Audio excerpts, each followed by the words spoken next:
Hello అండి, నేను రవి. ఇది ఆముక్తమాల్యద కిచెన్. తెలుగు రాష్ట్రాల్లో ప్రతి ప్రాంతానికి ఒక్కొక్క వర్షన్ ఆఫ్ బిర్యానీ లేదా పులావ్ ఉన్నాయండి. తెలంగాణలో హైదరాబాదీ బిర్యానీ అయితే ఆంధ్రాలో చికెన్ పులావ్, గోదావరి జిల్లాల్లో చేసుకునే plain pulao plus chicken curry. ఇవన్నీ బిర్యానీ పులావ్ కేటగిరీలోకి వచ్చే రకరకాల వేరియేషన్స్. ఈరోజు ఆంధ్ర సైడ్, ముఖ్యంగా కృష్ణా, గుంటూరు, ప్రకాశం జిల్లాల్లో చేసుకునే చికెన్ పులావ్ చూద్దాము. ఇందులో కూడా చాలా వెరైటీస్ ఉన్నాయి. ఈరోజు గసగసాలతో చేసే వెరైటీ చూద్దాము. మైల్డ్ ఫ్లేవర్తో ఉండే ఈ పులావు చాలామందికి సండే కంఫర్ట్ ఫుడ్. బెంగళూరులో అయితే దీనికి పెద్ద ఫ్యాన్ బేసే ఉంది. చేయటం మరీ ఏమంత కష్టం కాదు, కానీ ఇంగ్రీడియంట్సే చాలా ఉంటాయి. మొదలెడదామా? రెసిపీ నేను వీడియో చివరిలో ఇచ్చాను. ముందు ఆంధ్ర చికెన్ పులావ్ చేయడానికి కావాల్సిన వస్తువులు ఏంటో చూద్దాము. లిస్టు కొంచెం పెద్దదే. Main ingredients: chicken 100 grams pieces తీసుకోండి. పెరుగు, కొత్తిమీర, పుదీనా, ఉల్లిపాయలు, అల్లం వెల్లుల్లి ముద్ద, బాస్మతి బియ్యం, వేరుశనగ నూనె, నెయ్యి, పచ్చిమిరపకాయలు, కరివేపాకు. ఇక మసాలాల విషయానికి వస్తే గసగసాలు, దాల్చిన చెక్క, లవంగాలు, యాలక్కాయలు, ధనియాలు, బిర్యానీ ఆకు, షాహీ జీరా, స్టార్ అనీస్, జాపత్రి. సీజనింగ్ విషయానికి వస్తే ఉప్పు, కారం, నిమ్మకాయ రసం. ఉల్లిపాయలు నిలువుగా సన్నగా తరుక్కోండి. పచ్చిమిరపకాయలు నిలువుగా చీరుకోండి. కొత్తిమీర, పుదీనా సన్నగా తరుక్కోండి. బాస్మతి బియ్యం 3 సార్లు శుభ్రంగా కడుక్కొని కనీసం గంట సేపు నానబెట్టండి.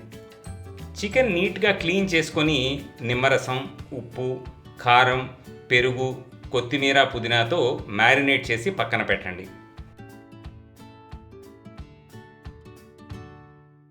ధనియాలు, దాల్చిన చెక్క, గసగసాలు, లవంగాలు, యాలక్కాయలు ఒక మిక్సీ జార్లో మెత్తగా పొడి కొట్టుకోండి.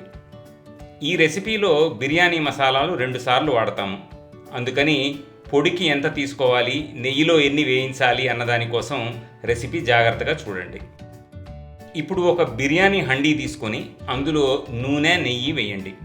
మంట హైలో పెట్టుకొని అందులో బిర్యానీ ఆకు, షాహీ జీరా, జాపత్రి, దాల్చిన చెక్క, లవంగాలు, యాలక్కాయలు, స్టార్ అనీస్ వేసి లవంగాలు వేగి ఉబ్బే వరకు వేయించండి. ఇప్పుడు పచ్చిమిరపకాయలు వేసి వాటి మీద తెల్ల బ్లిస్టర్స్ వచ్చే వరకు వేయించండి. నెక్స్ట్ కరివేపాకు వేసి చిటపటలాడనివ్వండి. ఇప్పుడు ఉల్లిపాయలు వేసి హై మంట మీదే కాన్స్టెంట్గా కలుపుతూ గోల్డెన్ బ్రౌన్ కలర్ వచ్చే వరకు వేయించండి. ఉల్లిపాయలు గోల్డెన్ బ్రౌన్ కలర్ వచ్చే వరకు వేగాక అల్లం వెల్లుల్లి ముద్ద వేసి అది పచ్చిదనం పోయి వేగే వరకు వేయించండి. ఇప్పుడు ఉప్పు వేసి కలిపి మ్యారినేట్ చేసి పెట్టుకున్న చికెన్ వేసి బాగా కలపండి. చికెన్ ఒక 50% ఉడికే వరకు అడుగు అంటకుండా తిప్పుతూ కుక్ చేయండి. నెక్స్ట్ బియ్యం ఉడకడానికి రెసిపీలో ఇచ్చిన నీళ్లు పోసి అవి మరగడం మొదలవగానే నానబెట్టుకున్న బియ్యం నీళ్లు వంచేసి అందులో వేయండి. వేసి బాగా కలపండి. మంట హైలోనే ఉంచి మూత పెట్టి ఎసరు వచ్చే వరకు ఉడకనివ్వండి. ఎసరు వచ్చాక మంట మీడియంలోకి మార్చి అన్నం పూర్తిగా ఉడికి పొడపొడలాడే వరకు ఉంచండి.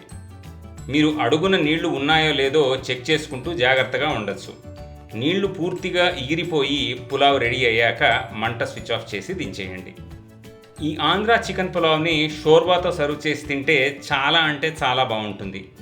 ఉట్టిదే తిన్న మైల్డ్ మసాలాలతో బ్రహ్మాండంగా ఉంటుంది. తప్పకుండా ట్రై చేయండి. ఆముక్తమాల్యద కిచెన్లో రెసిపీస్ అన్నీ గ్రామ్స్లోనే ఇస్తాము. ఒక వంట చేసిన ప్రతిసారి ఒకేలా ఉండాలి అంటే ప్రెసిషన్ కుకింగ్ ఒక్కటే మార్గం. మీరు కూడా ఒక కిచెన్ వేయింగ్ స్కేల్ కొనుక్కొని ట్రై చేయండి. ఇంకెప్పుడు గ్లాసులు, చెంచాల కొలతల జోలికి పోరు. రెసిపీని స్క్రీన్ షాట్ తీసి పెట్టుకోండి. చేస్తున్నప్పుడు చూస్తూ చేయొచ్చు.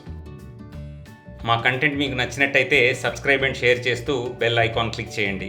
మీ సపోర్ట్కి మెనీ థ్యాంక్స్.